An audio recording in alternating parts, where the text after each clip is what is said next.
give more returns. Get more security and more interest on your fixed deposits from Sri Lanka's largest finance company, LOLC Finance.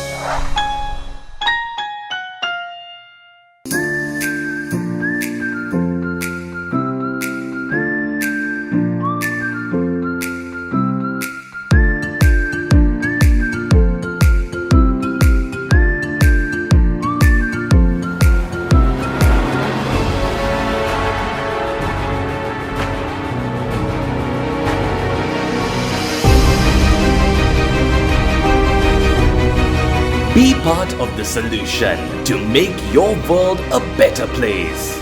Don't litter. Care for your community by disposing waste properly. Refresh Sri Lanka for a civic-minded society.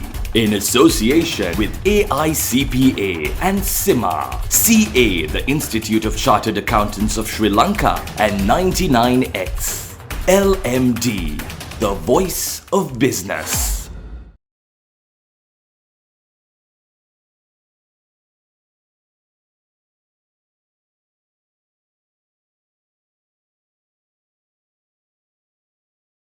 Hello and welcome to LMDtv. Tonight on the forum, we're talking about the current state of the accountancy profession. And with us, we have Mr. Barry Melancon, the CEO of the Association of International Certified Professional Accountants. He's also the CEO and President of the American Institute of CPAs. Hello, Barry, and welcome to the show. Ruwandi, it's great to be with you, and it's great to be in your country, and I'm looking forward to our discussion. Thank you.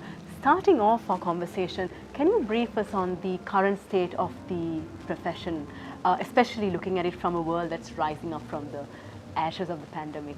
Yeah, you know, the profession did a remarkably good job, I think, in the pandemic. The big challenge, remember when we were going into COVID, it was like, how do you keep a business operating? How do you keep its cash flowing? What was going to happen from its customer base? And we did a lot of stuff globally to help our members really be able to think through that with their employers. And I think in the big companies, professional accountants in the big companies, I think they did a really good job. I think if you sort of could see today, went back at the beginning, I think you would have thought way more businesses would have failed. Now, clearly some businesses failed, but overall, I think the profession and business leaders did a great job of really understanding where they could make changes, how to survive. Certainly in many places in the world there were government programs that tied in, and the profession had a very important part that tied into that environment as well. So I'm very proud of the way our profession handled that, and I think the integrity that our profession brought to those analyses was really, really important as well. So look, none of us lived through that before. Hopefully none of us lived through something exactly like that again. But if you evaluate our profession, I think you would say we had the skill set, the temperament to really help guide businesses through that process. And what are the trends that you observed that actually came out of this? Well, clearly, the workforce is a big one, right? Because we have so many more people working remotely or working differently, however you want to say it, hybrid, et cetera. And I think that's here to stay for not only for accounting workers, but all workers, and how you manage that. And it creates different global taxation issues and a whole bunch of things that go into that process. But the sort of workforce of the world has changed dramatically. The attitude towards work by younger generations has changed. So that is a big part.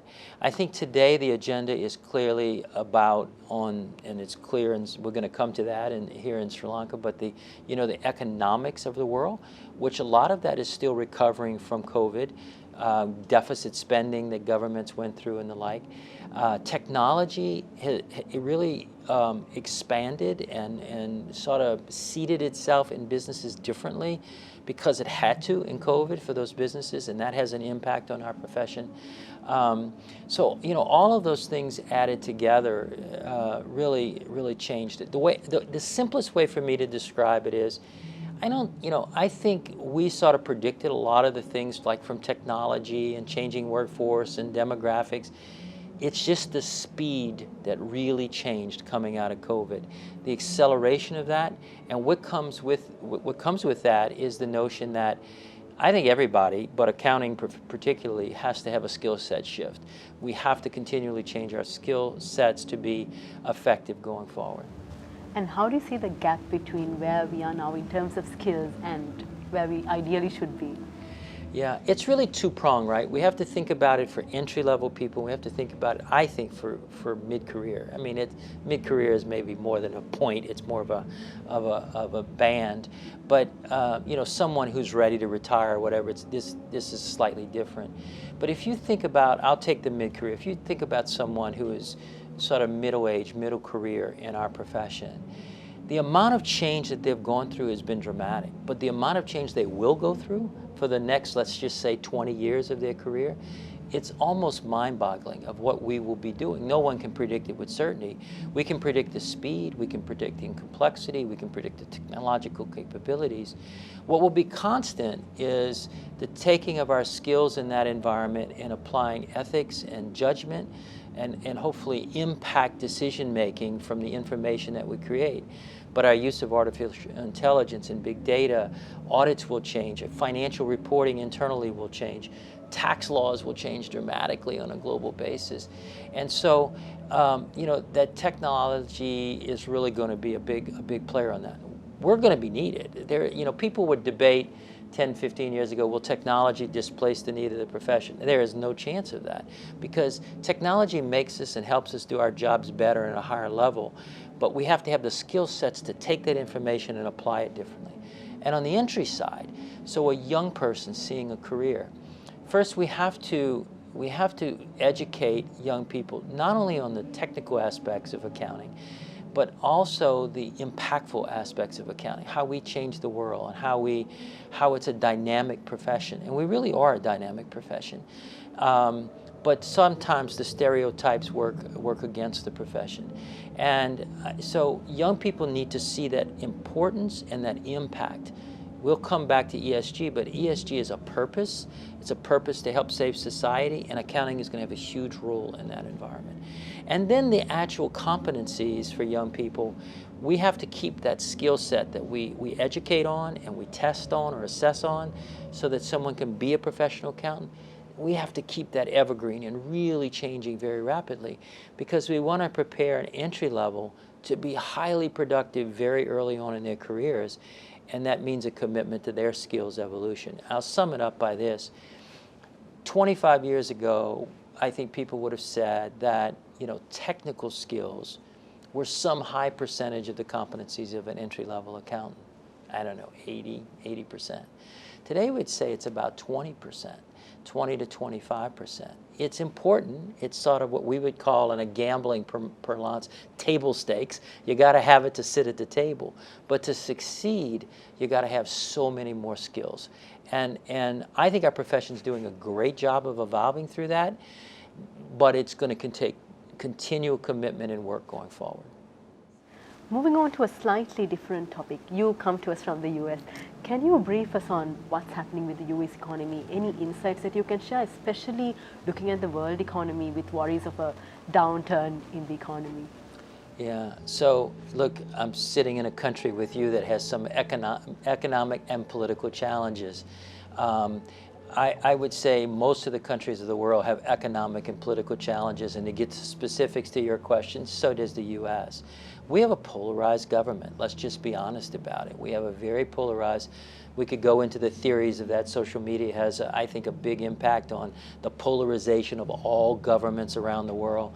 And I think it's not necessarily the best thing, because we need to be compromisers in things, and that's not happening with the polarization. And so let's just start with that. From an economic perspective, you know, our inflation has peaked and has started to come down to a more manageable level. Interest rates have been going up, but I think there are signs that those increases will maybe mitigate. Probably the Fed, the US Fed, is indicating probably the next one might be a little bit less than anticipated, and maybe they won't have to continue to do it. Inflation is still a concern for our economy. Employment and human capital is a big concern. There's a whole bunch of demographic issues playing out in where future workers will be and things of that nature. Now, in recent months, we've had a whole bunch of layoffs in the tech community and the Wall Street banking communities. That's going to have a dampening effect. The attitude in the United States by business leaders has definitely shifted to be more negative or to seeing the world in a more negative way. And that's probably going to mean we're going to see, you know, some slowdowns and things of that nature. There'll be a big debate about the U.S. economy and our debt limits and things of that nature. We'll get through that. That's a lot of political discussion. That politicians will do what's right from that standpoint. But to the extent that we're a big consuming nation, we're not the only one, but we're a big consuming nation. And that affects an economy like here and in other producing economies around the world. I think you will see that be mitigated a bit. You know, we'll consume a little less.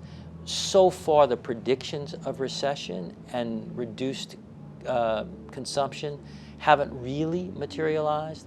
I think you'll see a little downturn. Now, many of the economists will say it won't be very long. And so our friends to the north of us in Canada always say the term that if the United States sneezes, Canada gets a cold. And we recognize that the impact around the world.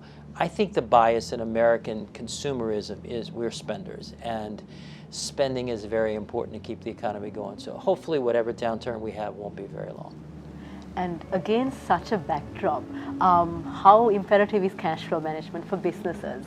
Well, cash is king, right? I mean, you know, I think when you think about COVID and recessionary times, you can sacrifice quote unquote profitability, but you ultimately need to be able to have cash flow. And cash flow is both a factor of your own spending and your own ability to manage cost, and your customers' abilities to pay, and your supply and your ability of how you're going to pay your suppliers. It's those three things along with debt service and the like. So interest rates up, debt service higher. I think it comes to so cash flow is absolutely critical, but where as an entrepreneur or as a business leader in a big company, you have to be able to think about long-term value creation. You have to think about what we're doing.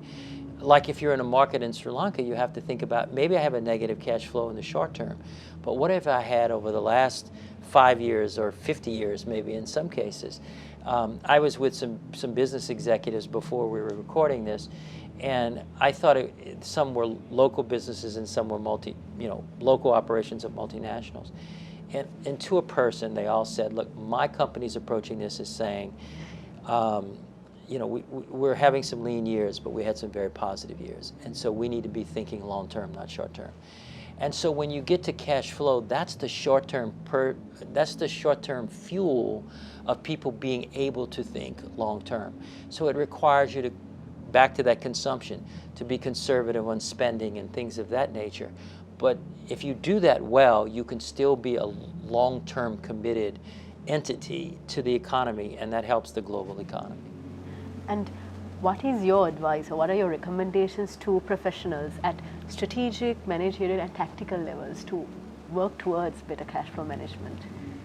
Well, first off, our profession is critical to that process, right? And I think we have to be very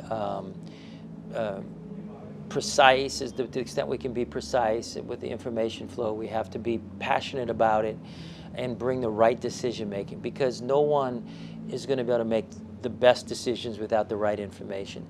And then we have to be creative, right? We have to think about it in ways that we take the information and we want to make impactful information.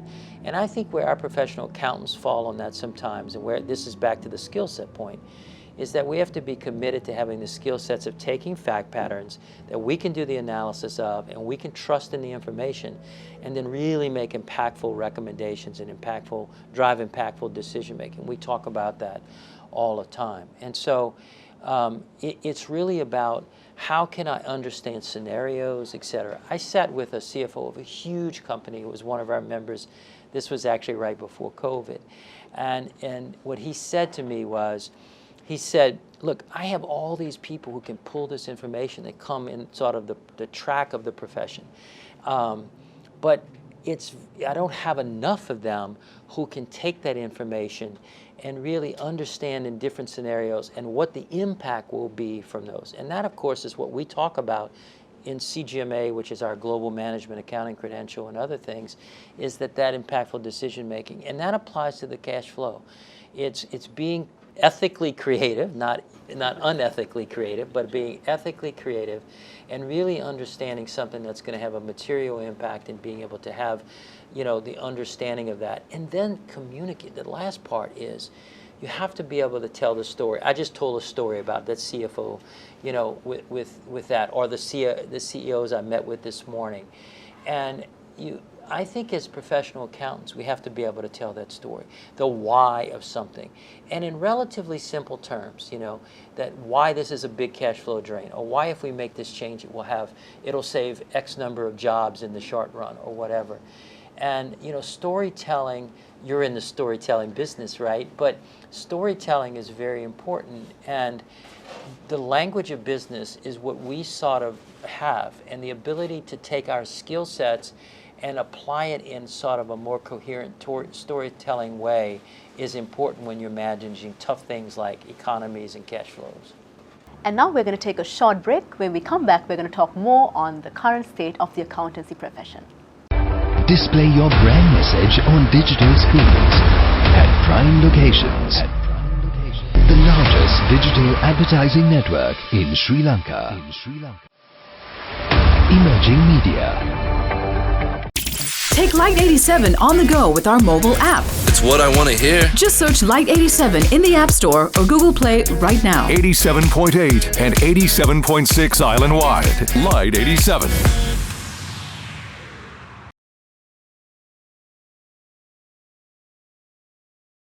Welcome back. We're talking about the current state of the accountancy profession, and here with us we have Barry Melancon, the CEO of the Association of International Certified Professional Accountants, and also the CEO and President of the American Institute of CPAs. Welcome back to the show, Barry. Thank you. Looking forward to our continued discussion. You spoke of skill sets and jobs. As you know, Sri Lanka is going through one of the worst migrations and brain drains that we've seen in history. What would you how would you advise managers, senior managers, to identify, manage, and really retain talent, especially in the accountancy profession? Well, first off, talent today is a very complicated thing, whether it's talent that wants to stay home or wants to move, right? If you think about young talent today, so, the people getting ready to retire are generally baby boomers, post-World War II. Their parents came out of the war and they saw the future as, I'm going to make life better for my kids. And baby boomers pretty much have lived a life, maybe with some ups and downs, but lived a life that sort of was a trajectory on that. Young people today are very skeptical, and there's a whole generation of skepticism about what will the future be, what will be my future. So what I believe is important is to be able, back to storytelling, is to really connect the purpose. So if you're in a tough spot like Sri Lanka, it's tell the purpose of why, if you stay with us and we can make this business survive or thrive, we can help the population and the government and the economy, what that will mean to everybody in this country. And connecting those dots, I think, is really, really important. I think ESG is another part of that, where if you're embracing, and almost every company in every country will have to, embracing the environmental changes at the right pace and with the right decision making, that resonates with young people. Now, middle managers, it's a lot about their children and what is going to be the impact of their children. And again, how you're going to help that, how the country is going to rebound and being able to provide a future for them that may be better than the rough times that people are going through. And I think that that's a very important notion. I think people have to be heard. I think you have to be transparent with people. You have to tell them as much truth as you possibly can so that they understand the difficulties. They're smart and they figure it out. And so some honesty from that standpoint is really important. And you obviously have to be fair. So if you can do those things, you have a higher incident. Now, you're still going to have people leave. And I think that's an important part as well. How you treat people who leave has a big impact on the people who stay. And then on top of that, I think keeping connections with people who leave, and so because they may come back. or today's world, they can work flexibly and, you know, around the world. And so they may still be able to be an asset. So just take the middle manager who says, you know, we're going to leave because I want a different future for my children. Well, they may still be able to work for you, you know, and so it doesn't have to mean it may mean physically leaving, but not actually connecting the work. And I think managers and CEOs and leaders of businesses, all of those things, and many businesses are doing fabulous work, and all of those things are really important. And then the last point I would say, particularly when you're looking like at this country and the difficulties, don't forget about that passion. Help sell to someone that passion of making a difference for their neighbors and you know, the future generations in this country. I think that's really, really important. I think most people want to do that, and you know, connecting those dots for them on how that will work is, I think, very important. Amazing words. Thank you, Barry. You spoke of ESG. Can we talk a little bit about that, as well as other focus areas like climate finance, and how professionals should really gear up for this? So if you're in this profession, ESG, particularly it will be the S and G part, but initially it will be the E, the environmental part, is right in the core spot of our profession. Here's how I think about what's happening. First off, there's a purpose to the world, and in very simple terms, businesses operate in a country. And historically, for decades, this is what the contract was with society. You can operate your business in my country, and what you have to do is you provide certain information to me and you pay your taxes. That's essentially what if you want to call it the quid pro quo. Yes, you can operate, you do those two things.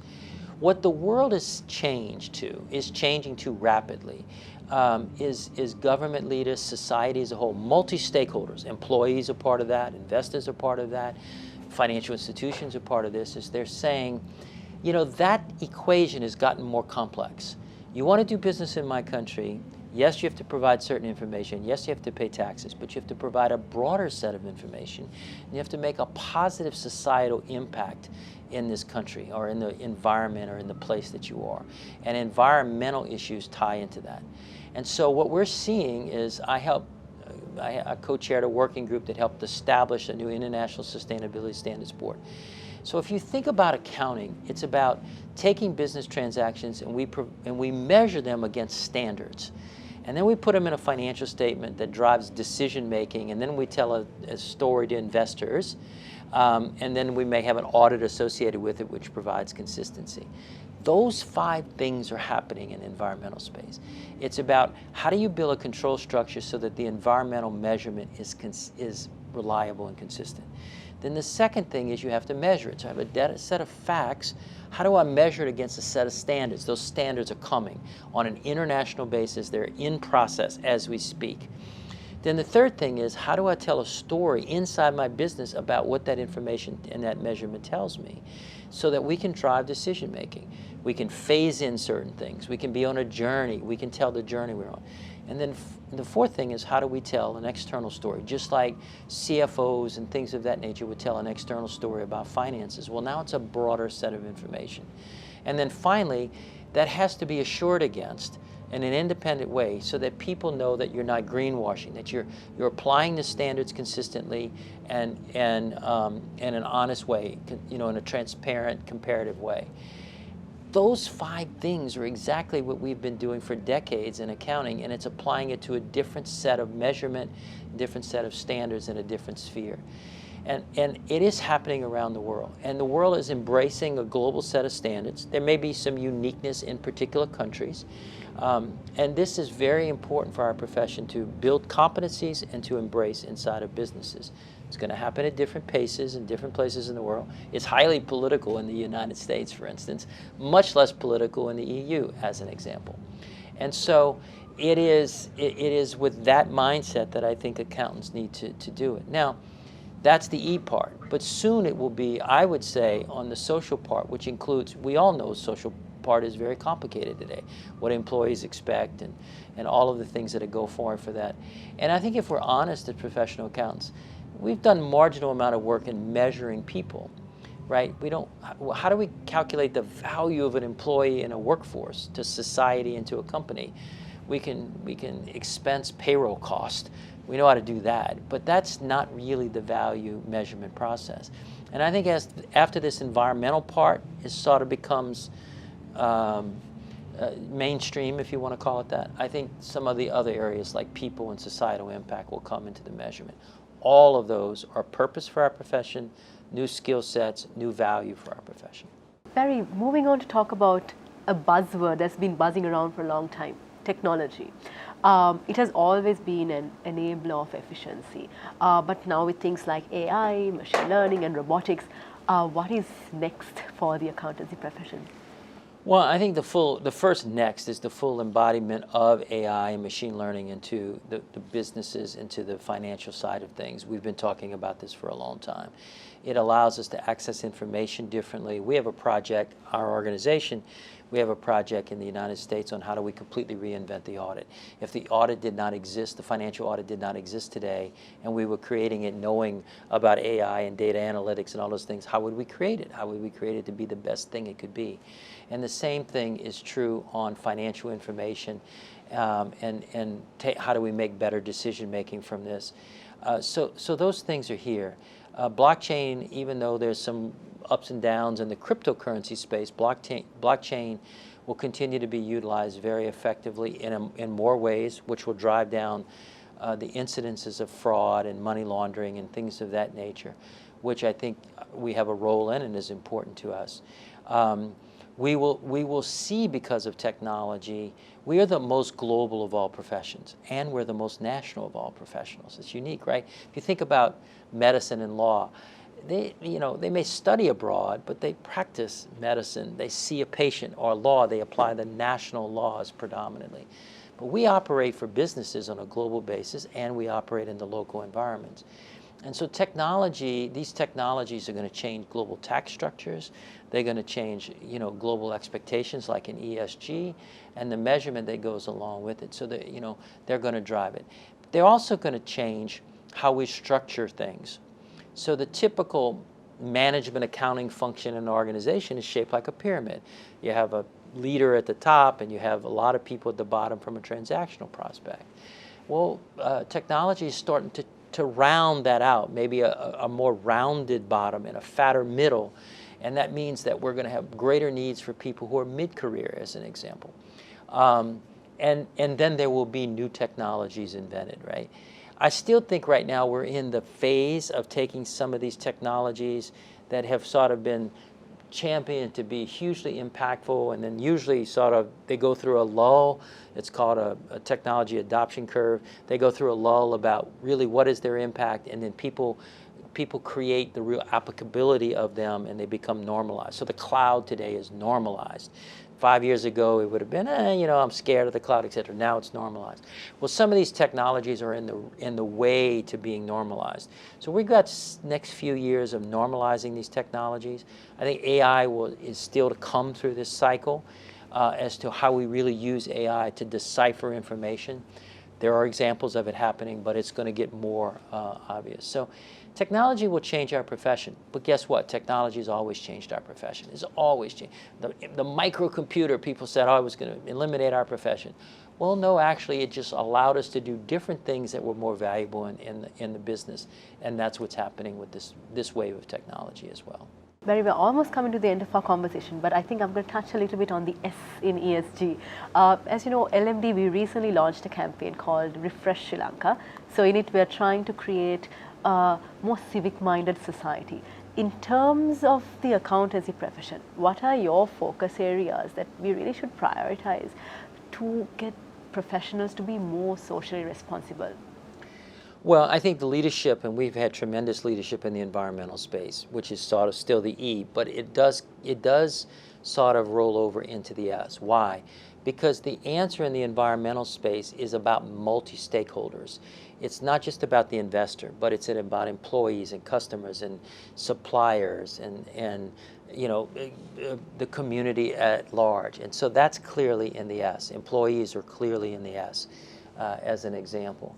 And so the understanding of how to relate to that. I mentioned a few minutes ago, I think we have to measure the value of employees differently, and I think that's a wave still to come.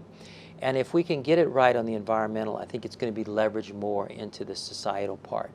And the environmental part really does cross over into the societal part. Also, though, how to be a good employer, right? So you talked about a while ago, and when I talked about how to be a good employer and the things that you need to do from an inclusion perspective, and how to treat employees in hyperinflationary times and in economic difficulties, and being transparent. That's a huge part. But I also said the equity part. You know, how do we treat genders differently? How do we treat ethnic backgrounds differently, so that everybody has sort of the same shot, if they're capable, to really advance in a company? And how do we build that culturally into an organization? And our profession has a lot to do with that. How do you measure it, and how do you account for it, and how do you tell those stories? I like to think of it in the way that the CFO's office, or the head of management accounting, whatever title it might be, is really sort of the owner of one truth about all the information. And so how you address all these things, like you're in with your program, is really comes down to what is the truth? You know, what is the transparent truth about what I'm really doing? How is it not, in the environmental term, greenwashed? And how is it making a meaningful difference? That's what our profession knows how to do. We know how to measure that, and we know how to communicate about that. Barry, we are almost up with our time, but before we wind up the conversation, any closing thoughts that you would like to share with our viewers? Well, I think I would try to personalize it. I'm no expert in Sri Lanka. I mean, I have our organization has a huge investment here for many decades, frankly, and we are going to continue to do that. I think it's a great career. It's an important career. It affects businesses and government and all of those types of things. And I think that I would say embracing that is an important part of our profession to help make this country, Sri Lanka, better. Unfortunately, it's not the only place we need to do that, right? But it is a place that we will continue to do that. And I think leaders here have to really work with the companies, the multinationals, to continue to make their investments and be long-term value creators in this country. And I would find ways to be optimistic, and maybe that's my number one message. I think, you know, some of the things with the IMF and some of the changes on the debt, I think those are going to give confidence to people. And so, you know, societies revolve around how people think, and if you think positively, you're a lot more likely to get a positive input. And so I mean, I can't even imagine living through some of the difficulties that the people, the citizens, and the accountants of this country have gone through. But to find the positives and to embrace those positives and to communicate those and to help people understand we're going to get through this, I think that will help you get through it a lot quicker. Find the positives. Find the positives.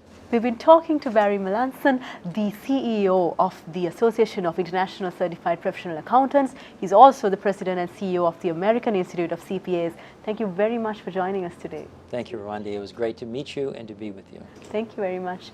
And to our viewers, until next time, take care. Don't forget to subscribe to our YouTube channel and follow us on Facebook and Twitter. Thank you for watching, and stay safe.